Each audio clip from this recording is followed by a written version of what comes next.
Magandang umaga po sa lahat. Isang pinagpalang araw at linggo po sa inyo. Pakibate ang iyong katabi, sabihin mo sa kanya, good morning. Okay. Kagabi, nabalitaan ko po, napakasaya raw po ng mga kababaihan po natin, no? Hallelujah. Nag-send nga po sa akin ng mga pictures at videos si Pastora. Sabi ko, ang dami nyo naman, ang saya-saya. No? At ang kulay ninyo kagabi ay pink, no? And violet. Yan. No? Sa lahat ng mga kababaihan na narito, pwede ba natin palakpakan si Lord sa buhay ng mga kananayan, kababaihan. At talagang sabi nga, sobrang napagpala ang bawat isa. Sino po dito nag-enjoy kagabi? Wala po ako, hindi po ako nakarating eh. Pambabae lang daw talaga.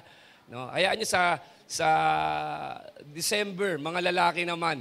No? Sabi ko nga, ano kaya ang aming team? No? Ano kaya ang aming, ano ba sa inyo? Love even when it hurts, no? Sabi ko, sa amin na lang, ano na lang, lalaki ako. Yan na lang siguro, no? O kaya, palibhasa, lalaki. No? Nabutan nyo ba yan? Palibhasa, yung iba sa inyo, hindi pa naabutan yan, no? But anyway, salamat sa Panginoon dahil patuloy niya tayong tinitipon-tipon para patibayin, palakasin at magpalakasan. Tama, bilang magkakapatid sa pananampalataya, sama-sama tayong lumago at higit pa nating makilala at maranasan ng ating Panginoon Diyos. Now, punta na po tayo sa mensahe natin ngayong umaga. At ako po ay talagang inihanda ng Diyos para ibahagi itong mensaheng ito. I don't know kung paano mo ito i-receive, pero kung mayroong kang receptive at responsive heart, I do believe na this message is for you. No? Sa North Carolina po, nung mga nakaraang taon, nagkaroon ng survey sa North Carolina about sa church statistics kung ano nangyayari sa mga mananampalatayang nabautismuhan. Sino po dito nabautismuhan na? Okay. Yung iba sa inyo sa swimming pool pa, no? Sino po dito nabautismuhan lang sa drum? Ako po sa drum lang na asul eh. Yung malaki doon lang ako nilublob ng lola ko eh. No, yung iba sa inyo, sa dagat, meron pa dito sa dagat? Wala pa, hindi pa naman tayo nagdadagat. Okay? So nagkaroon ng survey, pakita nga po natin yung survey. No? Recent survey on church statistics shows the following. Ang sabi dyan, out of 10 people who get baptized over a 3-year period. Ito raw nangyayari sa 10 tao na nagpabautismo sa loob ng 3 taon. Okay? Ang sabi dyan, sa 10 na tao na bautismo na ito pong nangyari. No? Ito ay naging survey po nung mga nakaraan. Sabi dyan, 1 will leave the church because of marriage conflict. Yung isa raw sa 10 na nabautismohan ay nawala sa simbahan, no, within 3 years, period of 3 years na dahil daw nagkaroon ng problema sa... Totoo naman, di ba nangyayari yan? Na minsan, kahit gusto mo pa, kapag lagi na lang meron tensyon at away sa inyong mag-asawa, talagang napipigilan ka na lang dumalo at hinahayaan mo na lang na hindi ka makasamba. Meron ba kayong mga kikilalang ganyan? No? Okay? So, sino din na-experience yan? Yung una mong nag-persecute sa'yo, ang unang talaga kumukontra sa'yo yung asawa mo. Okay? Nagkakaproblema na kayo. Ano pa? 2 will leave because of they were hurt or disappointed by the church. Ito yung tawag natin yung mga natisod, di ba? Ang saya-saya ng simula, no? Nagtatawanan pag nagkakasama-sama, pero may pangyayari na nakasakit o na-offend ng isa. And guess what? Dahil dun sa offense na yon, mas minabuti na lang niya na wag na lang umaten, wag na lang makisama o makiisa sa mga pagtitipon, at hindi na nagpakita sa church, natisod na. Okay, na-disappoint sa mga kaganapan ng simbahan, na-disappoint. Ano pa? 2 dyan, 2 will live after facing a tragedy or crisis. Okay, yung 2 rin sa 10 na nabautismo, nawala rin, nag-drip away din dahil sa personal crisis or tragedy. Talagang maaaring bumagsak yung kabuhayan, nawala ng minamahal, talagang nagkaroon siya ng matinding katanungan. No? Kaya natabangan na siya sa kanyang pananampalataya. Nakalagay dyan, sumunod. 2 will live because of moral failure and shame that comes with it. So pagka na-involve ka kahit saan at nagkakaroon ng matinding kahihiyan, minsan ayaw na nating bumalik, ayaw na nating magpakita. Tama po ba doon? Kasi inisip natin, i-judge lang ako ng mga tao niyan, napaka-judger, yung mga judgers na yan. No? So yung iba, mas minabubuti na lang na wag na lang magpakita o umalis na lang sa kanilang tumalikod na lang sa kanilang pananampalataya.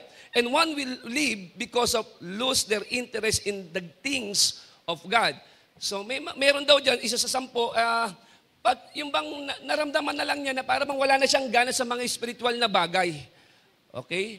Yung hindi na siya interesadong mag-pray, hindi na siya interesadong mag-devotion, no? Hindi na siya interesado na umattend sa mga gawain o sa anumang pagtitipon. So, when you look at these numbers, makikita natin diyan, it means that out of 10 people, only what? 2 will still be what? Faithfully and joyfully serving God after 3 years. Sa 10 na bautismuhan, alam mo ito, sabi niya na, sa 10 na bautismuhan, 2 lang ang nagpatuloy at naglingkod sa Diyos. Pakisabi nga sa katabi mo, salamat, isa ka sa 2. Hindi, totoo lang. No? Amen po ba doon? Now, maaaring itong numbers ito hindi naman talaga completely accurate, pero pinapakita dito sa statistics na to kung gaano ang tao ay napakabilis na umalis o tumalikod sa kanilang pananampalataya. No? Dahil sa mga circumstances. Are we getting this? Andiyan ba tayo? Andiyan ba tayo, no? Na napakadali nilang iwan ang pagtitipon, ang church, at mas minabuti na lang para sa kanila na na wag na lang magpatuloy at magpakita. Alam niyo po, maaaring hindi accurate yan, no?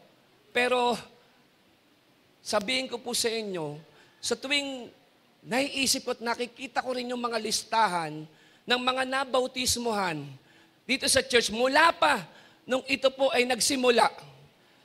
Alam niyo po, alam niya ng mga dati na, oo nga.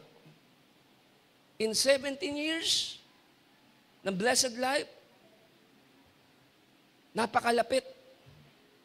Ang dami ko, hindi na po mabilang sa aking mga kamay. Ang nabautismuhan po natin sa pangalan ng ating Panginoong Yesus. Ang dami na. Sobrang dami na. Pero alam niyo po, talagang totoo eh. Sa dami ng nabautismuhan, iilan lang talaga ang nagpatuloy at nanatili sa Panginoon. Ay, pag nag-uusap-usap kami, sabi ko, grabe, no? Kaya kapag may bautismo, nako, talagang naglalaro sa isip ko, pag hindi natin na-account to, bukas makawalawa, wala na naman. Nakaraan lang, ang dami na bautismohan eh. Sino po dito yung nakaraan na bautismohan? Ilan na lang nagpapatuloy ngayon eh. Amin po ba doon? So yung iba, hindi natin alam kung ano na nangyari. Maaaring may mga kanya-kanyang pinagdadaanan, pero ang pinaka-bottom line dito, hindi na po sila nakapagpapatuloy. Andiyan po ba tayo? Andiyan po ba tayo? At ang nakakalungkot pa, yung mga taong nawala, sila yung mga taong nakasama mo pa mula na simula, naging kaibigan mo pa. Tama po ba doon? No? Kasama mo sa ministry, nag-life group kayo, ang saya-saya, pero ngayon hindi mo na siya nakikita, wala na siya sa church, wala na siya sa life group. Now, ang tanong, bakit kaya napakaraming tao na matapos magpahayag ng kanilang pananampalataya sa Panginoon, at bigla-bigla na lang hindi na magpapakita at hindi na nagpapatuloy? Kukuha po ba natin ito? No? Minsan nagsimula po yan sa pag-skip ng isang Sunday service, hanggang sa nasundan na, hanggang nagkasunod-sunod na, hanggang naging buwan na, hanggang naging taon, naging dekada, at nakalimutan niya nang dumalo sa mga pagtitipon. Nakalimutan niya na ang gawain ng Diyos, ang pananambahan niya. Amin po ba doon? No? Kaya marami po tayong napapansin na may mga tao na sa simula ang taas ng interes sa Panginoon, but along the way, bakit nagkakaganon? Hindi naman dahil siguro nag-i-struggle lang sa faith nila. Kung nag-i-struggle, kaya pa yan matulungan. Pero yung makita mo yung isang tao na ang layo na sa Lord, tama? And then napansin mo, maging sa mga postings niya, ibang-iba na siya, hindi na siya yung ganun taong nakilala mo ng una. Tama po ba doon? No, nung una talagang yung quotation niya, yung kanyang love kay Jesus, na sobrang expressive siya, no? Pinapahayag niya talaga, nag-share siya. Tapos makikita mo na lang isang araw, bakit iba na yung laman ng kanyang social media, iba na ang kanyang mga postings. Ano nangyari? Nakakalungkot. Andiyan mo ba tayo? Lalo na yung mga taong yun ay minsan mo na ring nakasama at naranasan ang katapatan kabutihan ng ating Panginoon Diyos. Amin po ba doon? Now, kaya ito po yung gusto kong pag-usapan natin. No? Our topic for today is entitled Spiritual Drifters. Spiritual Drifters. Kasi po, nung karaang araw, kami po ay nag-uusap ng mga pastors, nandun kami sa getaway namin sa Pangil. Pangil, Laguna yata yun. Nung gabi na yon, talaga nag-uusap-usap kami. Lagi naming inoobserbahan, pinag-aaralan, yung mga unang mananampalataya at yung mga mananampalataya ngayon. Sinasabi namin na bakit naman noon, no? Sanay tayo sa nakokorek, nare-rebuke, napapatamaan, di ba? Pero nagtutuloy-tuloy pa rin tayo. Tama po ba doon? Samantalang ngayon, ini-encourage mo yung tao, tapos yung church talagang sobra na yung kanyang yung pag-abot, pero bakit ang bilis nilang mawala? Ano ang pinagkaiba ng mga mananampalataya ngayon? At sabi ko, isa sa napansin ko, ang church kasi masyado na nag-a-adjust. Pag sinabi ng tao, ayoko nang matagal, sasabihin ng hindi, magbadali tayo kasi ayaw ng mga tao matagal. Diba? Ayoko nang kinokorek. Wag i-encourage lang natin siya, wag natin siyang i-correct. No? Sige, gusto ko, ito lang ako, every time na, ito lang gusto kong schedule, ito lang yung pagdating ko. Sige po, wala pong problema. No, mag-online lang po. Online lang po kayo. Sige lang po, at least mag-online po kayo. Sobra na nag-a-adjust. Napansin namin, ang galaw ng simbahan ngayon ay katulad na rin ng mga nangyayaring galaw sa mundo. Kung saan ang mga anak, no, ngayon, sila yung superiority. Alam niyo ba yan? Ang mga magulang, sila na yung sumusunod sa anak. Totoo, wala nang mga magulang ngayon. Kahit bata pang anak mo, hindi mo madala sa church. Bakit? Kasi wala ka ng authority. Nalus mo na yung authority na ibinigay sa'yo ng Diyos bilang magulang. Are we getting this? Ano, kukupo natin to? No, yung mga anak, pag sinabi ng mga, nako, pag ginanyan mo ako, papakamatay ako, madedepress ako pag gano'n. Siyempre, ikaw naman, ayaw mo mangyari, gagawin mo lahat. Ang tanong nga, hanggang kailan? Andiyan mo ba tayo? No, nawala yung authority, nawala yung courage na binigay ng Diyos sa kanila. Na sila dapat yung nag-guide, sila dapat yung nag-correct, nagdi-discipline, nag-encourage. Kaya ngayon, pagdating sa eskwelahan, pagka nakakausap ko yung mga teachers natin, pati ang mga guro, wala nang laban sa mga nanay ng mga estudyante, kahit sa mga estudyante. China-challenge nila yung authority at na-overthrow nila ang mga guro ngayon. Maging sa church. Sabi ko, ang laki na ng problema ng simbahan ngayon. Oo. Kasi hindi ka na pwede ngayon kasi iniisip siguro ng iba, hindi, pagka natama mo yan, lilipat sa ibang simbahan yan. Siyempre, iniisipin din ng tao na, pastor, huwag kayo magkakamali. Tabi-tabi kayo rito. Baka bukas makalawa, nasa kabilang kanto ako. Diba? Talentado ako, panghihinayangan ako, talagang marami mag-aagawan sa akin. Hindi, sige, dito ka na lang, kahit okay na yan, kahit ano lang, kahit basta nandiyan ka, importante nandiyan. Samantalang, sabi ko, bakit dati ang tawag disciplinary action, DA? Bakit ngayon ang tawag na restoration? Nasa Bible naman ang discipline. Matiniba. Kasi nga, ayaw natin na matouch yung heart ng tao, masaktan. Sabi ko, binasa kong Bible, hindi ko rin nakita si Jesus, grabe nag-encourage eh. Ang nakita ko, ang tatalim ng mga salita ng Panginoon sa kanyang mga alagad. Kasi bakit? Si Jesus, hindi niya binibaby mga disciples niya. Amin po ba doon? No? Sanay silang maitama. Kasi at the end of the day, no, ang pinakamahalaga rito, yung tunay ang pananampalataya mo sa Panginoon Diyos. Amin po ba? Kaya, sa mga nangyayari po ngayon, paalala po ito at babala po sa atin. Na wag naman sana, ikaw na nakaupo dyan ngayon, ay bukas makalawa, wala ka na dyan. Wala ka na dyan.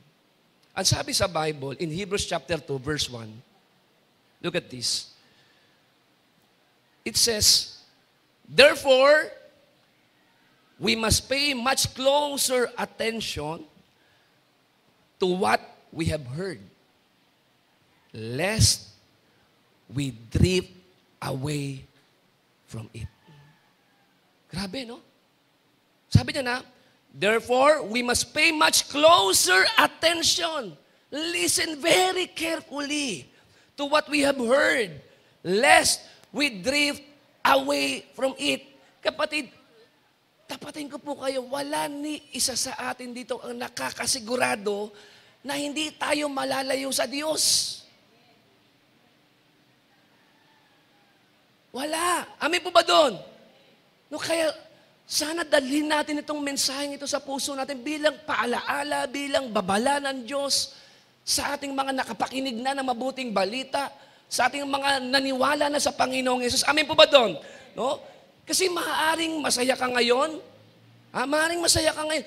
Nag-worship ka, nagsiserve ka, pero hindi natin alam kung ano po pwedeng mangyari pagkalipas ng 5 taon o 10 taon. Hindi mo kayang malaman eh.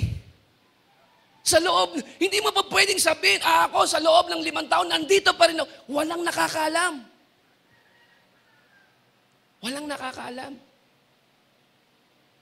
Andiyan mo ba tayo? Nung mga nakaraan, midweek yung may kausap ako, isang leader. Sabi ko, alam mo, natutuwa ako dahil talagang pinagagamit mo sa Panginoon yung buhay mo. Sabi ko, alam mo, panalangin ko sa Panginoon, manatili ka. Kasi meron ako nakasama before, hindi mo pa narating ang narating niya. Talagang napaka-passionate sa word, gifted, naglilingkod, baba at taas ng pulpito. Talaga siya na isusunod sa akin. At grabe yung kanyang dedikasyon pagdating sa paglilingkod. Sabi ko, alam mo, yung narating niya, hindi niyo pa nararating. Pero nagulat na lang ako. Isang araw, hindi ko na siya nakasama. At hanggang ngayon, idinadalangin ko siya sa Panginoon. Iniiyak ko siya na minsan pa, Lord, kahabagan mo siya. Kahabagan mo po siya. Abutin mo muli siya. Hindi ko sumagi sa isipan ko na mapupunta sa ganong pagkakataon, sa ganong pangyayari. Alam nyo, nakita ko po, nung mga nakaraan, iba na talaga ang Diyos niya. As in, hindi niya lang dininay si Christ. Iba na ang Diyos niya. At ina-atake niya na ang Christianity. Kaya sa tuwing nakikita ko yung post na, humihinto ko, Panginoon, pakiusap, abutin mo po itong taong ito. Nakakasama ko po siya sa iyo. Minsan ko siya nakasama maglingkod sa iyo. Sa pagod, sa hirap, sa sakripisyo, nakasama ko siya. Kahit ba, nangangaral kami. Nakita ko ang kanyang pagmamahal sa gawain mo, Lord. Sabi ko, Lord, abutin mo tong taong ito. Hindi sumagi sa isipan ko na mangyayari yon. Kasi hindi mo kayang sabihin, i-predict na 5 years, nandiyan ka pa, growing ka pa, fruitful ka pa. Who knows? Only God knows. Only God knows. Kaya sabi ko sa kanya, masaya ako, naglilingkod ka sa Panginoon, pinapagamit mo yung buhay mo sa Lord. Pero panalangin ko, manatili ka. Manatili ka. Kasi para saan lahat ng ginawa mo kung tatalikod ka na, didinay mo si Jesus. Kaya sabi ko, Lord, itong taong ito, kahabagan mo po ito. Kahabagan niyo po. Hindi niyo po siguro inabutan yun. Dahil panahon pa na nagsista sa pioneering stage pa ang church noon. No? Pero talagang ako'y nalulungkot sa tuwing nakikita ko yung mga, hindi lang siya, may mga kasama din ako before. Naglilingkod sa baba. Grabe ang dedication. Pero naging atheist. Pag nakikita ko, alam niyo po yung lahat ng kanilang pagod, ino-honor ko kasi mahirap yung paglilingkod eh. Kaya sabi ko, Panginoon, huwag mong patulan tong batang ito sa kanyang kamusmusan. Patawarin mo po siya, abutin mo po siya. Ang dami ko na pong nakasama. Mas dedicated, mas devoted, at mas malayo sa tingin kong narating sa inyo. Pero ngayon, dininay na nila si Jesus. at iba na ang kanilang Panginoon. Kaya hindi mo pwedeng sabihin at pwede kang mag-assume na totoo ang pananampalataya mo at magdanatili ka. Are we getting this? So, sabi dito, okay, therefore, we must pay much closer attention to what we have heard, and lest, what? We drift away from it. Now, ang tanong kasi dito, sa context muna tayo. Sino ba kausap ng writer dito? Okay? Para mas bigyan linaw natin, sino ba ang kausap dito ng writer? Para kanino ba itong pag-iingat o babalang ito ng katotohanan na binabanggit niya? Sabi niya, or we may drift away from it. No? Sino pinatutungkulan ng author dito para kanitong paalala? No, huwag kayong lumayo sa Diyos. Para ba ito sa mga taong hindi nag-church o hindi pa nakakapunta sa church? Para ba ito sa mga taong hindi pa nakakarinig ng gospel o ng mabuting balita? O para ito sa mga so-called Christians or believers, yung mga taong laging nasa gawain ng Panginoon, regular na umaaten, nakikinig ng preaching katulad mo, at pamilyar sa Word of God. Tingnan natin, tukuyin natin, para kanino ba itong letter na to? In fact, itong writer na to, in-address niya yung kanyang mga kausap na Holy Brothers. Pag Holy Brothers, yung mga believers yan. Ang sabi niya nga sa chapter 3, verse 1, look at this, therefore what? Holy Brothers. So ang kausap niya rito, hindi yung mga taong hindi pa nag-church, hindi pa No! Sino ang kausap niya? Yung mga nagsasabing sila ay Kristiyano. Kaya sabi, okay, Holy Brothers, therefore Holy Brothers, you have to share, who share in the heavenly calling, consider what? Jesus. And chapter 12, binanggit niya ulit, take care. Take care. Keep watching. Holy Brothers, take care, brothers, lest there be in any of you an evil, unbelieving heart, leading you to fall away from the living God. Ibig sabihin, this is a serious message. Napakaseryoso ng mensaheng ito sa kanila. Amin po ba doon? Ako, nung binabasa ko ito, ramdam ko yung bigat ng mensahe. No? Na kailangan mong i-take seriously yung pananampalataya mo. Kailangan mong seryosohin yan, kapatid. Amin po ba doon? Bakit? Kasi kapag hindi mo siniseryoso yung pananampalataya mo sa Panginoong Hesus, nasa panganib ka. Na ano yung panganib yun? Na ikaw ay mag-drift away. Mag-fall away. Kaya sabi niya in chapter 2, verse 1, tingnan niyo po ito therefore, we must pay much closer attention to what we have heard, lest we drift away from it. Okay? Sa mga dumadalo sa gawain ng Panginoon, sa mga church attendees and church goers, no, at nagsasabi na tayo ay nakikristo, sabi diyan, no, tayong mga nakikinig, kumakanta kanina, nakikinig ngayon ng salita ng Diyos, kapag ka ikaw ay nagpabaya, po pwede masirang yung pananampalataya. Meron po akong kinakanta nung ako po ay nagmi-ministry pa sa worship. So tuwing kinakanta ko yun, talaga napupuspos ako. Alam niyo po, itong worship leader na to, grabe ang anointing. Wala pa ako, Christian na to eh. At tanyag sila sa buong mundo. Lalo na nung kinanta niya yung Savior King. At during pandemic, dineclare niya na lang niya isang araw na dininay niya ng kanyang pananampalataya. Si Marty Sampson, wala pa ako sa narating niya. Siya, sa bibig niya galing, dinidinay niya na ang kanyang pananampalataya. During pandemic, sabi ko, grabe naman itong mga nangyayari sa mundo. Sino akalain? Yung kinakanta natin sa church. Yung taong nagsulat, umiyak, naglingkod na mahabang panahon. Ngayon, dinidinay na niya ang kanyang pananampalataya.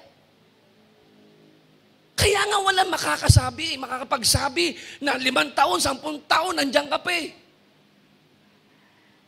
Andiyan ba tayo? Meron pa bang ihigit kay Dimas na kasama ni Paul? Si Dimas, si Paul na yung kasama niya. Andiyan ba tayo? Nangaral, kumain, sa fellowship. And guess what sabi doon? And Demas loved the present world. And he deserted Paul. Iniwan niya si Paul dahil si Demas napamahal na raw sa mundo. Sino akalain? Leader, kahit kadikit mo yan sa mga leaders na kahit kadikit mo yan, pwedeng mangyari kasi si Paul na yun eh. Si Paul na yun. Pero nag-decide pa rin si Demas, Paul, ayoko na, Paul. Bakit? Kailangan ko rin i-work out ang future ko, ang personal life ko. Tingin ko, ikaw na muna dyan, hindi na. And then, sabi, hindi na ako makakasama. Can you imagine yun, mga naglingkod, matitindi. Sino akalain? Sino akalain? Kaya huwag mo sasabihin, hindi totoo yan, pastor. Hindi. Andiyan ba tayo? Now, ang tanong, pastor, pwede bang malayo ang isang Christian? Tuluyan niya ng i-deny ang kanyang pananampalataya tumalikod sa Diyos? Sa madaling salita kasi itong tanong yan, pwede bang mawala sa kanyang salvation? Magandang tanong yan. Tama? Kasi yan ang tulip na tinatawag sa pag-aaral. Pwede bang mawala yon kahit pag nag-drip away no, ang isang tao? Nandiyan ba tayo? Now, according sa Bible, if you are truly born again, no, kung talagang tunay kang nakakilala sa Panginoon, hindi na mawawala ang kaligtasang ibinigay sa iyo ng Diyos. Kaya lang, ang tanong, kung nawawala o hindi. Ang pinakatanong diyan, kung totoo ba? Huwag natin pakialaman kasi secured yun eh. Nothing can separate us from the love of God. Ang sino man nasa kanyang mga kamay, walang sino mang ang tanong, nasa kamay ba? Talaga? Totoo nga ba? Talaga? Tunay nga ba? Talaga? Kasi kung tunay, mananatili kang anak ng Diyos. Amin po ba doon? Totoo yung sinasabi nila. Di ba, alam niyo naman pa once saved, always saved. Yes, once saved, is always saved. Now, ang tanong, how do you know that you are truly saved?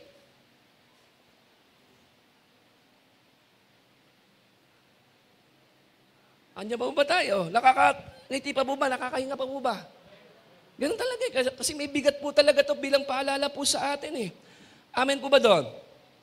So, yung author dito, look at this bakit ganyan yung pagkakasabi ng author? Yan. Ng unang writer. Kasi yung writer dito, nangangaral siya sa large crowd. Okay, tulad nito listen to me. Yung writer kasi nito, nangangaral sa large crowd. Katulad ninyo, nangangaral ako sa inyo ngayon. Alam ng author na totoo naman, meron talagang diyan tunay. Meron talaga dito sa large crowd na totoo. Amen po ba doon? Pero, aware din yung author o yung writer na meron sa loob ng gawain ng Diyos na parang Kristiyano kasi kumakanta rin, sumasamba rin, dumadalo rin sa mga gawain ng Diyos, nagbibigay ng ikapu. Pero parang mix kasi po ito eh. Amen? Kapag ko kayo in-address, anong sabi ko sa inyo? Mga kapatid, tama po ba doon? Hindi ako po pwedeng sabihin, mga kapatid, hindi kayo. Hindi. Pagka ako nagsalita sa inyo, kinukonsider ko kayong lahat na holy brothers and sisters. Amen po ba doon? So itong mensahe na to na ipinapahayag ng writer dito, look at this basahin ko po sa inyo. Okay? Na meron daw mga Kristiyano na kumakanta tulad ng talagang, may mga tao na kumakanta tulad ng talagang Kristiyano, nagbabasa ng Bible, pero hindi talaga tunay na nakareceive ng life. Hindi talaga na-regenerate ang kanilang spirit. Amen po ba doon? So ito yung mga tao na nag-a-assume, but eventually, sooner or later, they will drift or they will fall away. Kaya, listen, hindi porket Kristiyano asawa mo, tapos pumupunta-punta ka sa church, Kristiyano ka na rin. Hindi porket Kristiyano nanay mo, tapos pumupunta-punta ka sa church, o magulang mo, Kristiyano ka na rin. Ha? O totoo ka na rin. Personal yan. Personal yan. Ha? Lagi ko sinasabi sa mga anak ko, kahit sabi mo mga pastor at pastora kami, hindi nangangahulugan yon na ikaw ay tunay na born again. Personal yan. Huwag kang mag-a-assume na Kristiyano ka dahil pastor tatay mo. Huwag kang mag-a-assume na Kristiyano ka kasi umaating ka sa church, nakikinig ka ng Word of God, kumakanta. Huwag kang masyadong mag-assume. Amen po ba doon? Huwag kang mag-a-assume. Kaya, ang tanong, nawawala ba yung kaligtasan o hindi? Listen to me, hindi talaga mawawalan yung tao na sa simula pa lang, hindi talaga nagkaroon.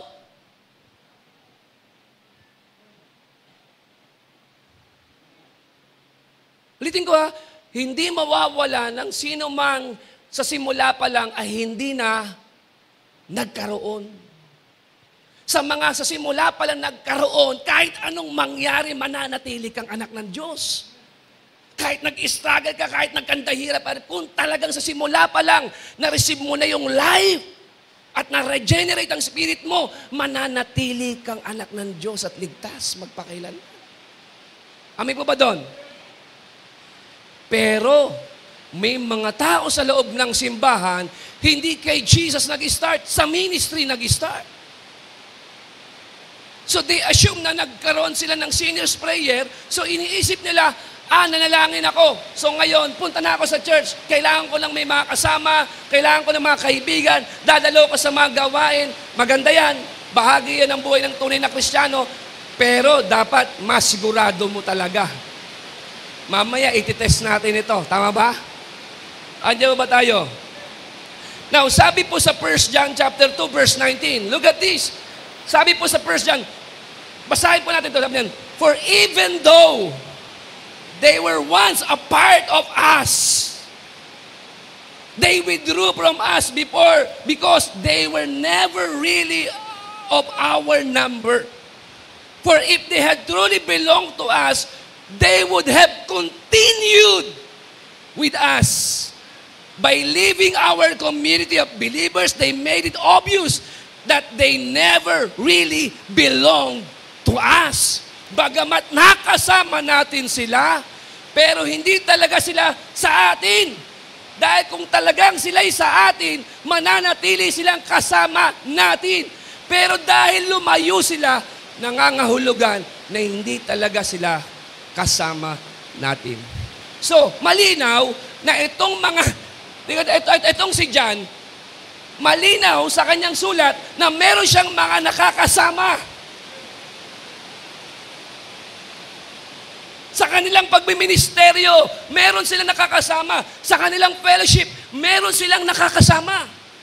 Kasi sabi diyan, even though they were once a part of us, na minsan sila naging kabahagi natin. Andiyan ba tayo? Minsan talaga naging kabahagi. So meron palang tao na nakikibahagi, pero hindi talagang kaisa. Hello, nandiyan ba tayo? Nandiyan ba tayo? No?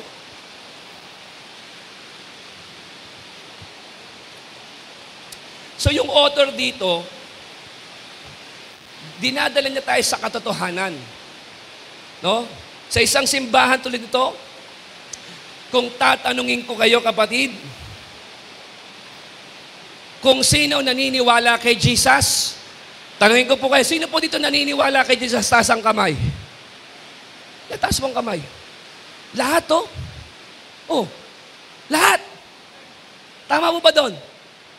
Pag sinabi natin sino naniniwala kay Jesus, lahat ay nagtataas ng kamay. Pero sa totoo lang, kapatid, hindi lahat ng kamay na itinaas ay galing sa pusong tunay na nagsisi, tunay na kumilala at naniwala at tunay na nabago. Amen po ba? Pag sinabing sino naniniwala kay Jesus, taas ang kamay. Ang dami. Halos lahat nagtataas ng kamay. Lahat nagtataas ng kamay. Pero naniniwala ka ba na hindi lahat ng kamay na naitaas ay galing sa pusong isinuko? Pusong ipinagkatiwala at pusong talagang tunay na binago ng Panginoon? Hindi lahat. Amen po ba dyan? Nandiyan ba tayo? So you see, sa church na to, there will always what? A mixture of professors and possessors. Now, let me explain the difference between professors and possessors. Pag sinabing professors, hindi ito yung nagtuturo Sa loob ng simbahan, mix to. Mix ng professors at possessors. Okay? Ano yung professors at professors? Now, define po natin. Ang professors, nagkiklaim sila, nagde-declare sila that they believe in Jesus. Okay naman, walang masama mag-claim. May attend church, sing, or read the Bible, pakidrop po. Kaya lang, faith may be only outward, not a true heart transformation. Panlabas lang. Yung kanyang kumbaga, yung kanyang pagiging Kristiyano pang papel lang, hindi sa buhay nakasulat sa papel.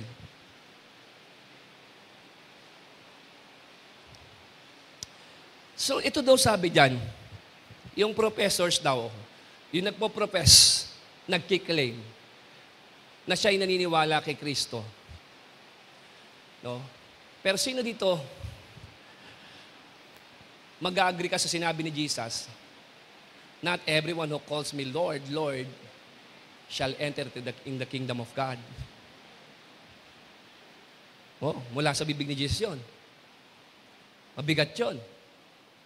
Nang sabi niya, listen, hindi lahat ng tumatawag sa akin ng Panginoon, nagpo-profess ng Panginoon, ay makakapasok sa kaharian ng Diyos. And then sinabi niya rin yung ministry niya. Tama, ang dami niyang ginawa eh. Tama? Ay, hindi, Lord, nagpalayas ako ng ganito, grabe yung ginawa ko eh. Ang sabi ni Lord, depart from me, I never knew you.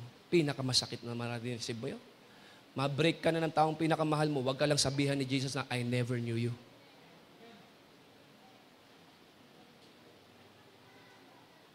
Nakuha po natin ito. I never knew you. Depart from me, I never knew you. So not everyone who calls me Lord, Lord, shall enter in the kingdom of God. Naniniwala kay Jesus. Jesus, Jesus. Oh, okay, okay. Pero hindi lahat ng tumatawag ng Jesus ay makakapasok sa kaharian ng Diyos. Andiyan pa ba tayo? Amin po ba doon? Yung kahit sabihin mo, pastor, ang tagal ko na sa church. Wala pa nga yung mga yan, nandito na ako eh. Then sabi ni Jesus, I never knew you. I never knew you. Pastor, nagsiserve ako. 3 nga ministry ko sa loob ng simbahan eh. Kasama pa ako sa mga conferences. I never knew you, Jesus said. I never knew you. Hindi kita kilala. Hindi kita kilala. Depart from me, I never knew you. Pastor, pag may bigay, nagbibigay ako, nagka-tithes ako, nag-offering ako. I never knew you. Jesus said. So there are people who profess faith, but they don't truly possess new life. They thought, maybe they thought, akala nila. Kasi nagkabulagaan nun eh. Yung nakaharap na sa paghukom, nagkabulagaan eh. Kasi akala niya eh. Kasi nagsiserve naman siya. Tama? Tapos sinabi ng Panginoon sa, ay, depart from me, I never knew you.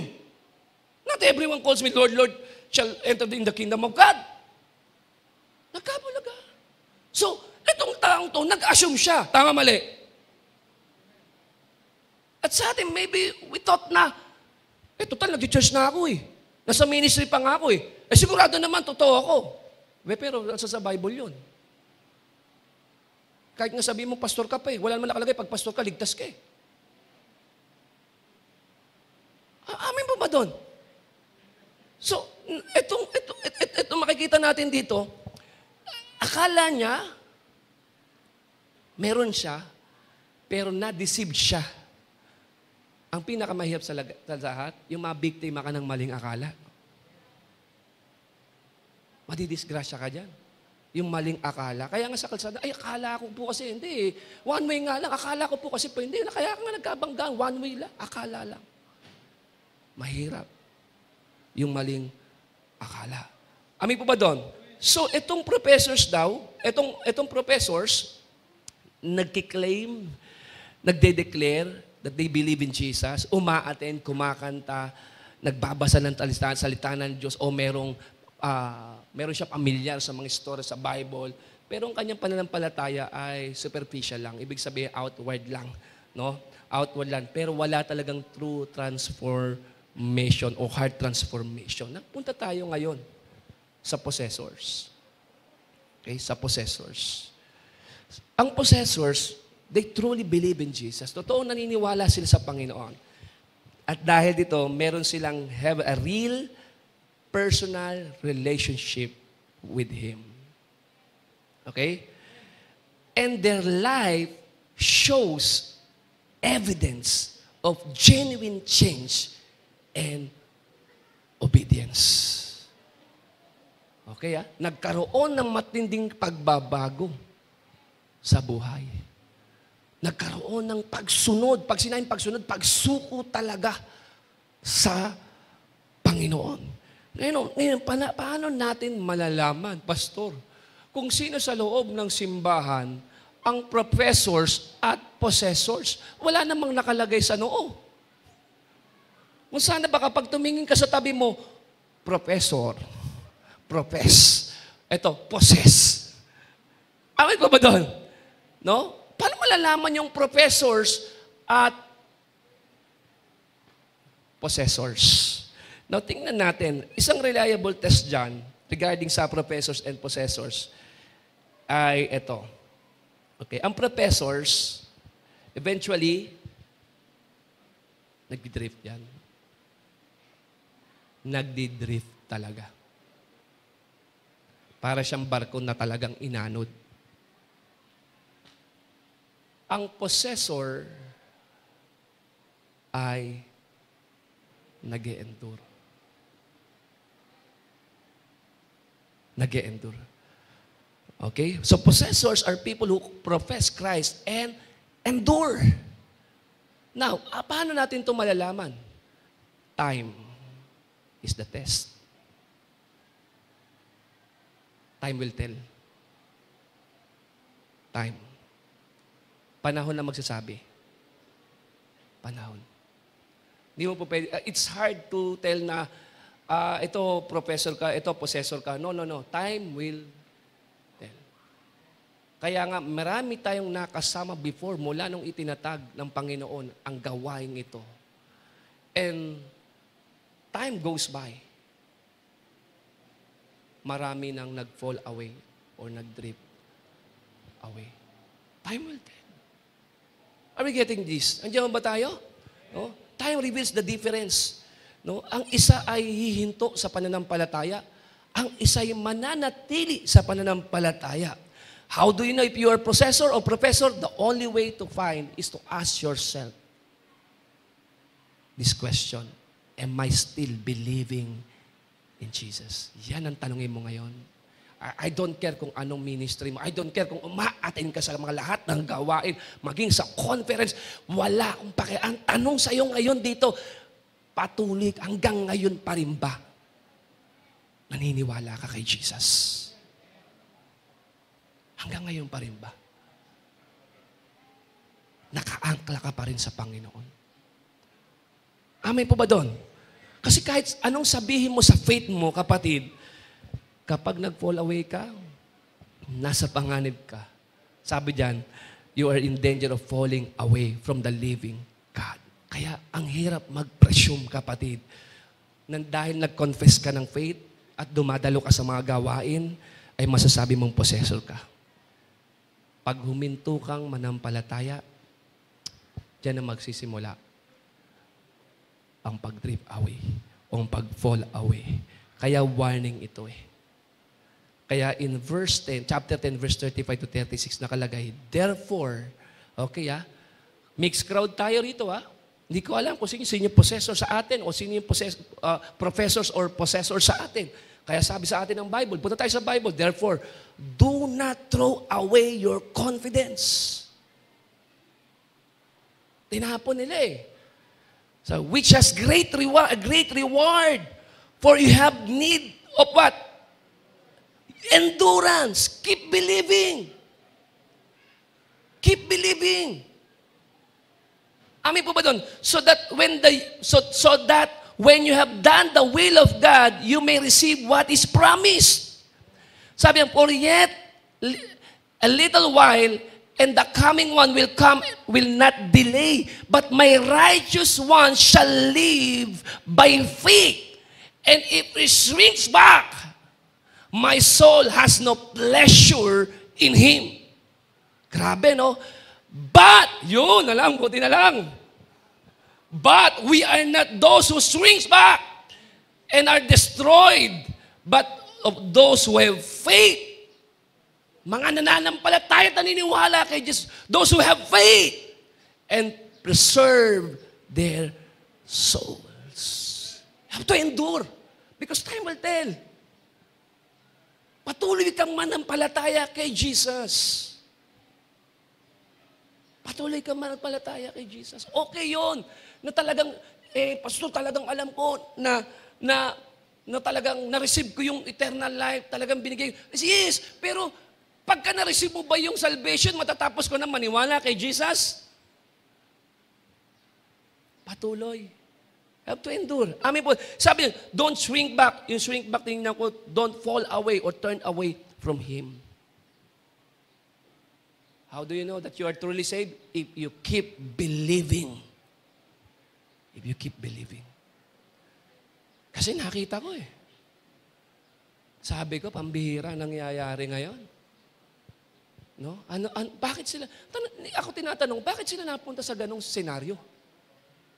Yung mga nag-fall away, nag-drip away, na talagang minsan mo lang naging inspirasyon ng yung kanilang alab sa Panginoon, kanilang paglilingkod. Bakit sila napunta roon? Anong dahilan? Maybe nagsimula sa doubt. Biruin mo naman, sabi ko, alam niyo, yung nag-serve sa loob ng simbahan, parang, bagamat mahirap, makakomprehend mo, pero yung tao na bata ka pa lang, umaawit na sa Panginoon, nagpapastor na nga siya Si Marty Samson Nangangaral siya sa mga streets Pag tinignan mo yung kanyang background, tingnan ko, sabi ko, bakit ka gano'n?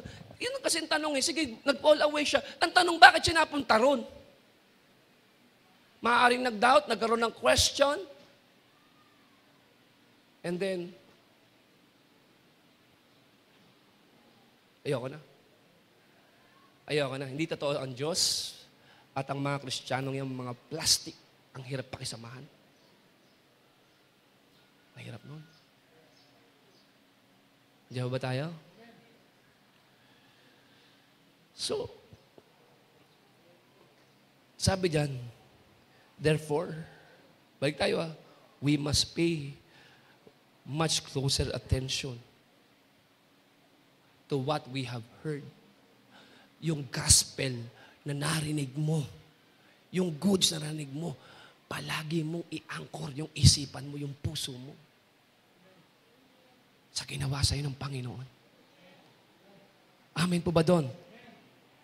No? Bakit? Kasi, ito yung nangyayari po Huwag po kayong magtatampo Alam niyo po, ito yung nangyayari ngayon sa simbahan yung matapos mong magsabi na binigay mo na yung buhay mo kay Lord, wala ka nang ginawa eh. Wala ka nang ginawa. Ang problema kasi, wala kang ginagawa. Hindi mo na sinesearch si Jesus, sinisik si Jesus. Tama? Yung iba napunta na sa tropahan, kasiyahan, kainan. Pero, yung pupunta ba dun sa kainan, sa samahan, sa pagtitipon, ay sinisik pa rin ba si Jesus? Yung kasi ang tanong eh, longing pa rin ba kay Jesus? Kasi baka nasa loob ka ng gawain, umaating ka palagi, tama mali? Tapos hindi naman pala, yung focus mo, wala naman pala sa Panginoon. Hindi mo naman pala pinipid yung soul mo kung sino si Jesus. Mas nangingibabaw pa yung saya. Amin po ba doon? Kasi nag-presume ka na, hindi, naibigay ko naman sa kanya yung buhay ko, kaya okay na itong ginagawa ko. Ay, yun ang problema. Yung ni-receive mo, yung sinasabi mo, yung mga professors, yung sinasabi mo naniwala kay Jesus, sige lahat tayo, dun muna tayo sa professors tayo lahat. Nagpo-profess tayo, nag-claim tayo. Ano na ginagawa mo ngayon? Sino na si Jesus sa'yo ngayon? Amen po ba doon? So, sabi dyan, we must pay much closer attention. No? Bakit? Kasi, kahit magandang intensyon, pag nawala ang attention, nalalagay tayo sa panganib. Nakapakinig ka ngayon. Ako, siseryosohin ko na yung faith ko. Pero mamaya, pag busy ka, tatapon mo lang yan. Papagpag mo lang yan.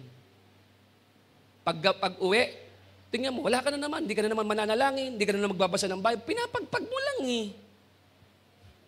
Maganda sana yung intention mo. Lord, siseryosohin ka na. Ayoko maging professor. Pero paano pag palabas mo rito? Paano pag nabisi ka na? Amin po ba doon? Kaya nga, sa ating mga Kristiyano, kahit gaano ka-busy, kadami yung trabaho natin sa bawat araw-araw, lagi pa rin tayo merong quiet time with the Lord. Kaya ang hirap-hirap sa'yo mag-devotion, kaya ka nagagalit, kaya ka nagtatampo. Kapag pinapaalalahanan ka, kapag nababanggit yung devotion, gusto maglaho. Amen po ba doon? Kasi yun nga yung angle. We must pay attention. Sa tuwing nagbabasa ka ng Bible, nare-remind ka kung sino si Jesus. Kung ano yung ginawa sa iyo ni Jesus. Amen po ba? At ang remedy niya, sabi niya, we must pay much closer attention. Tingnan ko sa Greek, yung pay much closer attention, ito raw po ay ginamitan ng nautical term na ginagamit ng mga sailors. Ang ibig sabihin ng pay much closer attention, it means to bring a ship in and anchor it. Okay, to bring a ship and anchor it. No, the ship has been drifting and the author is saying it's time to anchor it. Pay attention. Anchor your thoughts, your heart in Jesus and the gospel. I-ankla mo. Kaya ka dumulas eh. Kaya ka nalalayo. Hindi nakaangkla yung isipan mo sa Panginoon. Hindi nakaangkla yung puso mo sa Panginoon. Kaya nalalayo. Sumasadsad na. Tapos walang angkla eh. Walang angkla. Andiyan ba tayo? Kaya tingnan niyo po, pag binasa mo yung chapter 1, mababanggit dyan, walang application sa chapter 1 na yan eh. Kasi ang topic dyan, Jesus is so much greater. Greater than the angel, the prophets, lahat andun din sinilansan. Kaya nga pumasok eh. Dahil nga si Jesus ang siyang pinakahigit sa lahat, we must pay attention to what we have heard. Yun nga eh. Higit ang Panginoon sa lahat. Higit ang kanyang kadakilaan sa lahat. Kaya nga pay attention doon. Huwag mong iwawala yun. Huwag mong ineneglect yun. Yung napakinggan mo kung sino si Jesus. Amin mo ba doon? Alam niyo po, ang problema po sa atin, kapag tayo nagsasabing mahal natin ng Diyos, pumupunta kagad tayo, when we love the Lord, we will serve the Lord. Sa service kagad kasi tayo tumutuloy eh. Diba? Ay, mahal ko si Lord, kaya maglilingkod ako. Yun ang nagiging problema. Na-neglect mo to. We must pay much closer attention to what we have heard. Amen po ba doon? No? Ang unang calling sa atin bilang mga tinawag at nakakilala sa Panginoon ay yung mag-pay attention tayo kay Jesus. Kaya sabi ni John Piper, ang ganda na sinabi ni John Piper, sabi, the Christian life is, above all, sabi niya, above all, a life of focusing on Jesus. Listening to Him, thinking about Him, and fixing our hearts on Him. Ang dami ko po kasing nakita, nag-profess ng kanilang faith, pero walang journey kay Lord.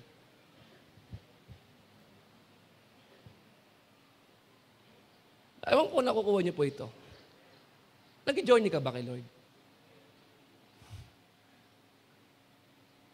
Hindi ibig sabihin na uma-attend. Kasi kahit ibang relihiyon, ginagawa yan. Nanalangin na ginagawa yan eh. So, nagsasabi ka, naniniwala ka kay Jesus. Asan journey mo kay Jesus? Kumusta ang journey mo kay Jesus? Kaya wala yung growth eh. Bakit walang growth? Kasi walang journey. Walang journey. Andiyan ba tayo? Andiyan ba tayo? Ang nangyayari, matapos mo mag-profess na naniniwala ka kay Jesus, tapos bigla ka na lang pupunta o sasalang sa ministry, maglilingkod ka sandali, at pagkatapos ilang buwan, sasabihin mo, ayoko na, hindi ko na gusto. Ayoko na mag-serve. Ayoko na dyan. Ang hirap pakisamahan ng mga tao. You know, sabi nga, people serve faithfully not just because they are nice, but because they have a deep relationship with Jesus. Sana yung paglilingkod po natin, yan ay galing sa overflowing ng relationship natin kay Lord. Sana hindi ka lang naglilingkod dahil may galing ka, may husay ka, may talino ka. Hindi. Kundi yan ay product o result ng napakaganda mong relasyon at journey sa Panginoon Diyos. Andiyan ba tayo? Nakukuha ba natin ito? No? Alam niyo po ba yung storya ni Martha at ni Mary? Ha? Si Martha, siya yung picture ng productivity. Napakasipag naman kasi, wala kang masasabi. Biruin mo yung alaman niyang darating si Jesus sa bahay nila, talagang namili, nag-pure gold. Ha? Nag-ready. Napaka-productive. Si Martha, picture of productivity yan eh. Amin po ba doon? No? Kaya lang, ang problema, aanin mo yung productivity kung na-neglect mo si Jesus. Kaya maraming tao sa loob ng simbahan, ay ako, magsiserve ako. Okay to, 3 ministry ko, 4 na ministry ko. Yung prayer, ay pangmangtamad lang yan. Bible, wala akong kwenta, sayang lang oras dyan. Kaya tuloy ang tingin mo, yung mga bagay na personal na nakaangkla sa Panginoon, pananalangin, pagbabasa ng salita ng Diyos, hindi mahalaga sa'yo. Ang mahalaga sa'yo, productivity. Kaya ang ending, sabi doon, Martha, you are upset, distracted, disturbed. Hindi ka masaya. Gumagawa ka, hindi ka masaya. Gumagawa ka, nagre-reklamo ka. Gumagawa ka, nanunuro ka ng iba. Yun kasi ang picture eh. Andiyan ba tayo? Andiyan ba tayo?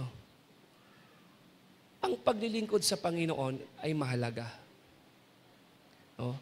Pero yung pagkakaroon mo ng malalim na relasyon sa Diyos, ito ang pinakamahalaga. Pinakamahalaga din. Totoo po yun. Amen?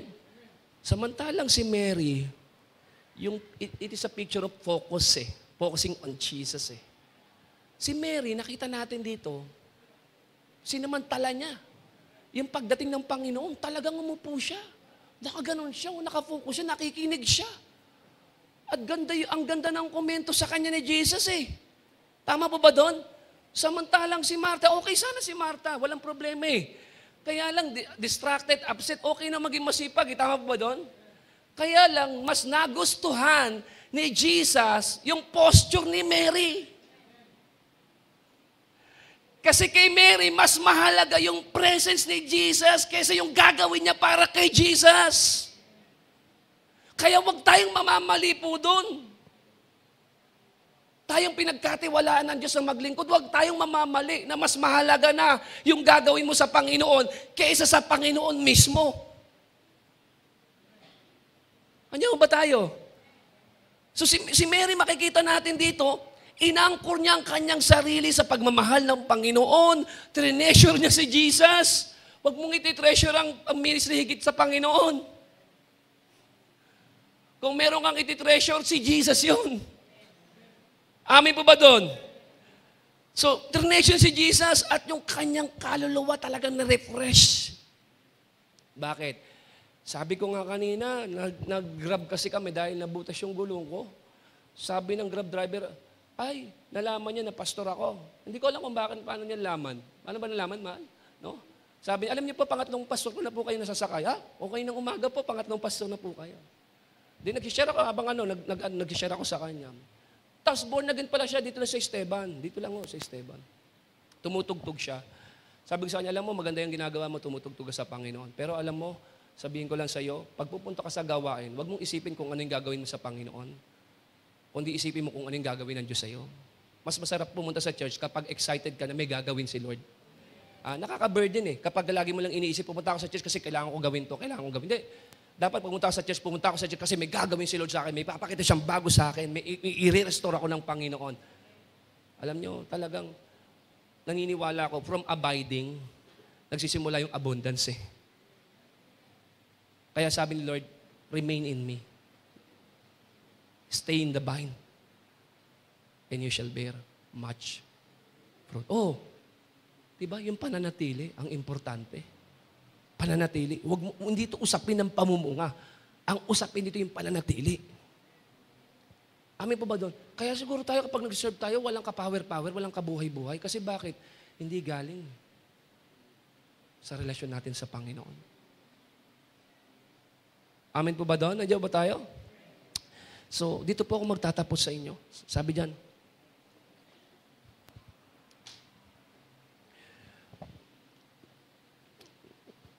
si Mary, sabi diyan, si Mary, sabi doon ni Jesus kay Mary, kay Martha, one thing you lack.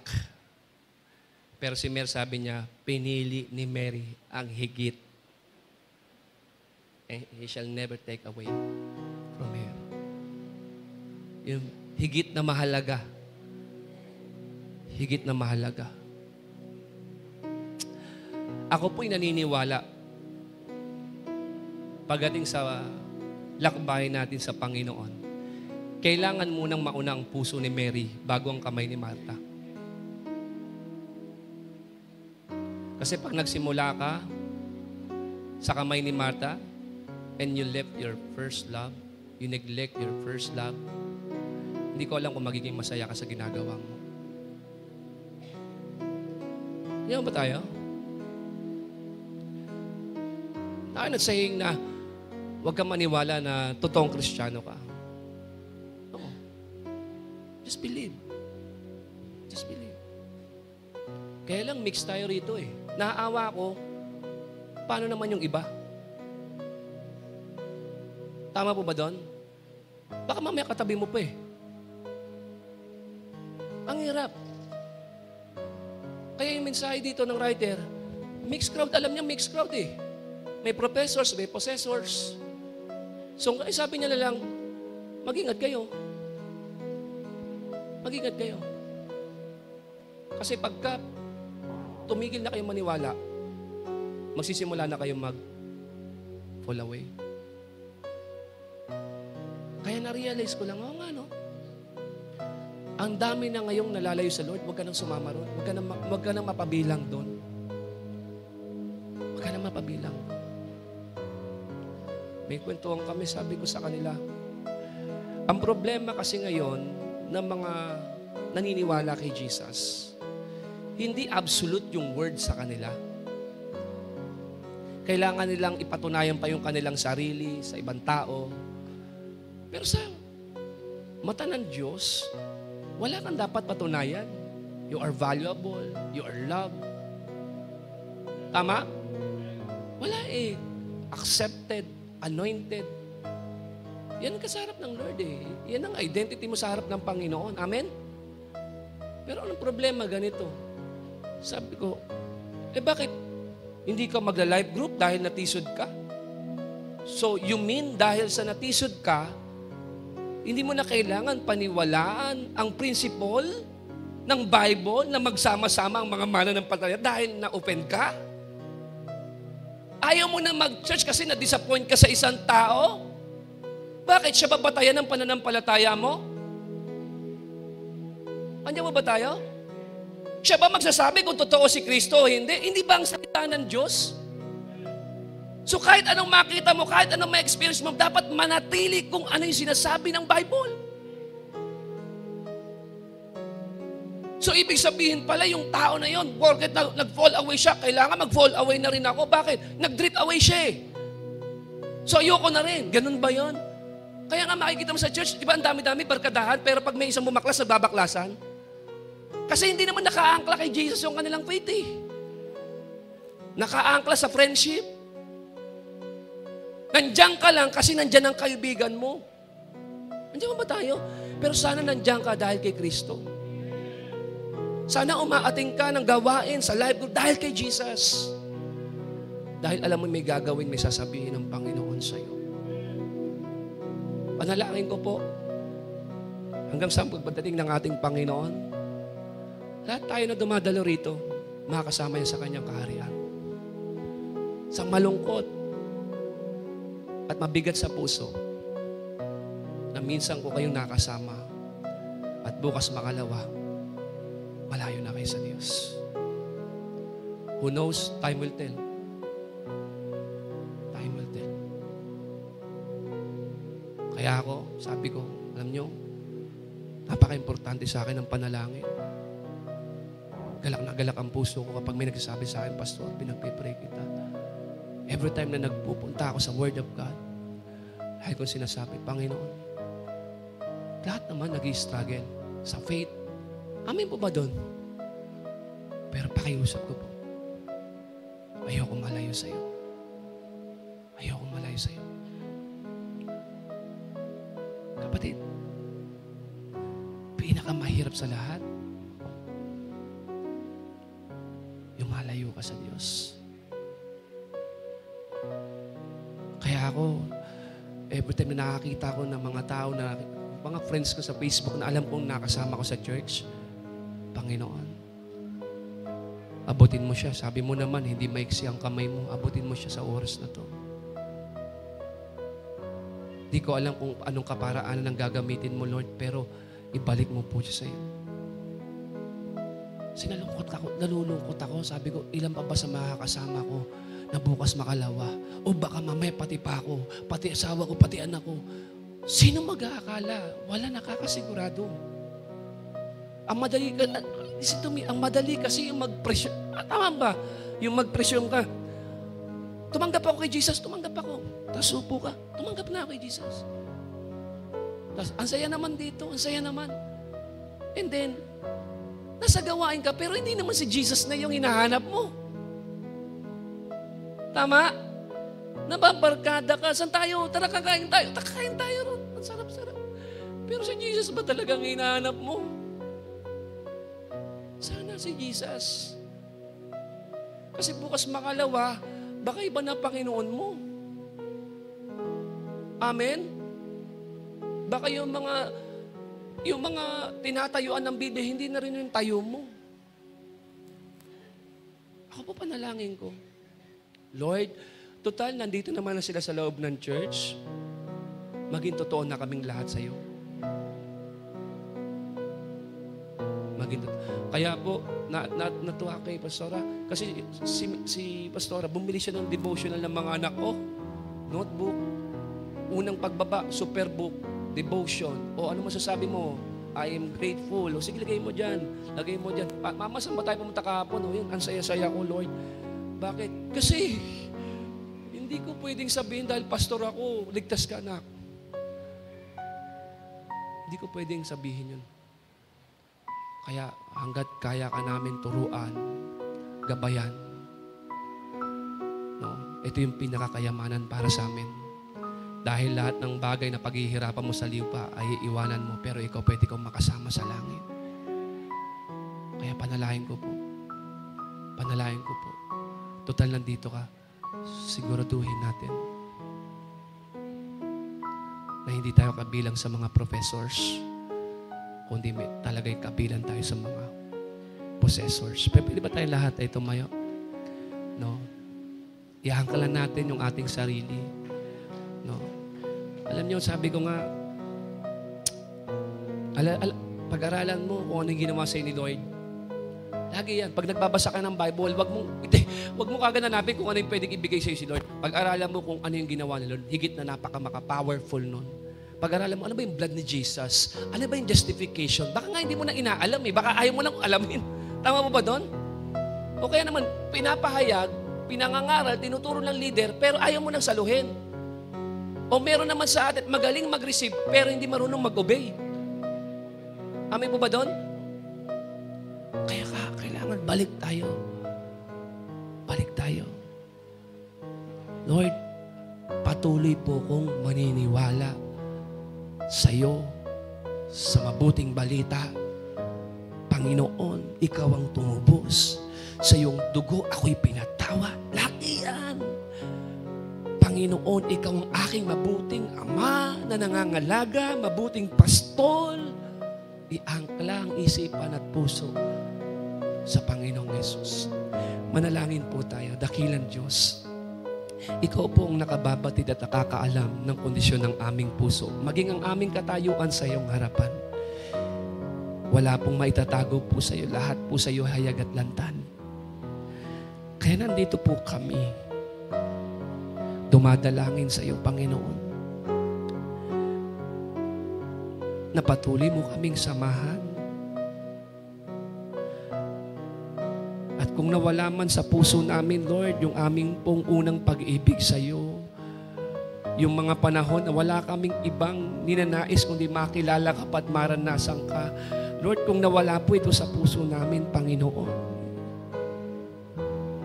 i-restore niyo po ito, ibalik niyo po ito. Ayaw po naming malayo sa iyo. We cannot afford to walk away from you. Ang hirap, ang lungkot, ang bigat, nakakatakot. Kaya dakilang Diyos, tulungan mo po kami sa bawat araw ng aming buhay.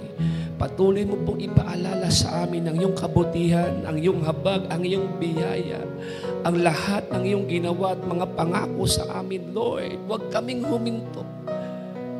Huwag kaming huminto na kilalanin ka pa. Huwag kaming huminto sa journey namin sa iyo. Dakilang Diyos, hindi mo nais na maging productive kami sa ministry pero na-neglect na namin yung first love namin. Kaya Lord, balik niyo po kami sa foundation po.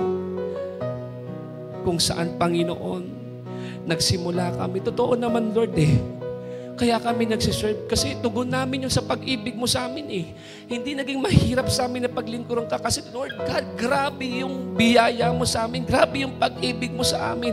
Naintindihan namin ng yung ginawa pero Lord, ayaw namin na dun lang sa encounter na tapos yung gusto namin araw-araw ma-enkwentro ka, araw-araw maranasan ka, Panginoon. Lord, dalangin ko po sa mga taong dumadako sa lugaring ito, dakilang Diyos, manatili itong mensahe ito sa kanilang puso, na sa kanilang paglabas, Lord, bit-bit po nilang yung salita. At kung sa tingin mo, kapatid, hindi ka pa sigurado talaga, minsan pa, buksan mo yung puso, tanggapin mo si Jesus bilang Panginoon at tagapagligtas. Tanggapin mo ang lahat ng kanyang ginawa sa krus ng Kalbaryo.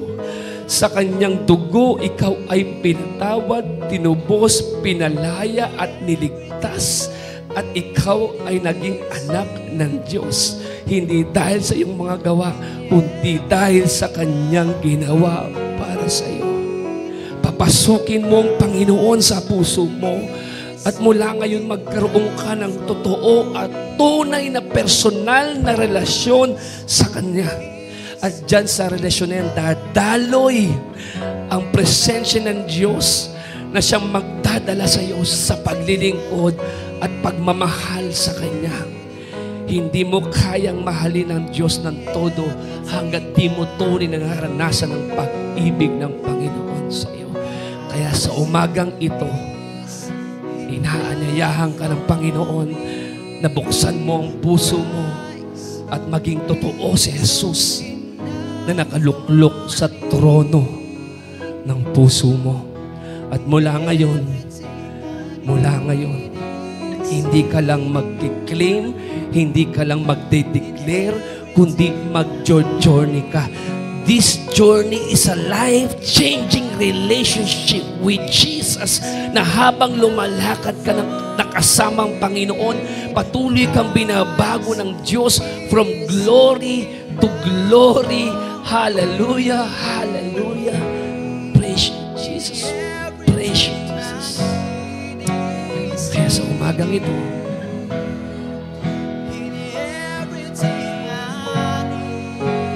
buksan mo ang sarili mo sa Lord. And let God touch your heart. Touch your heart. Kung sa tingin mo para sa iyo itong mensaheng ito, kapatid, may matinding impact ang buhay na ninuluklukan ni Jesus. May matinding impact ang buhay na niluluklukan ng Panginoon. May matinding pagbabago mula sa loob papalabas ang niluluklukan ni Jesus, ang buhay na pinaghaharian ng Panginoon. Kapatid, hindi mo kailangan ng mga external things. Magsimula ka sa loob. Magiging madali sa iyo gawin ang nasa labas kapag totoo yung nasa loob. Maging totoo si Jesus sa iyo. Hindi ka mag-i-struggle, kapatid, na makipag-usap sa Kanya. Magiging delight sa iyo ang pag-church mo, ang pakikipag-fellowship mo. Mapupuno ka ng love ni Lord. Hindi ng hate, kundi ng love ni Lord. At gagamitin ka ng Panginoon powerfully and mightily for His kingdom. Unahin ang puso ni Maria bago ang kamay ni Martha. Panginoon, marami pong salamat po sa iyo. Patuloy kitang niluluwalhati, pinararangalan. Sa iyo ko po pinagkakatiwala ang salita at mensaheng ibinahagi mo sa umagang ito. Salamat po. Purihin ka, Ama, sa pangalan mo, Jesus. Amen.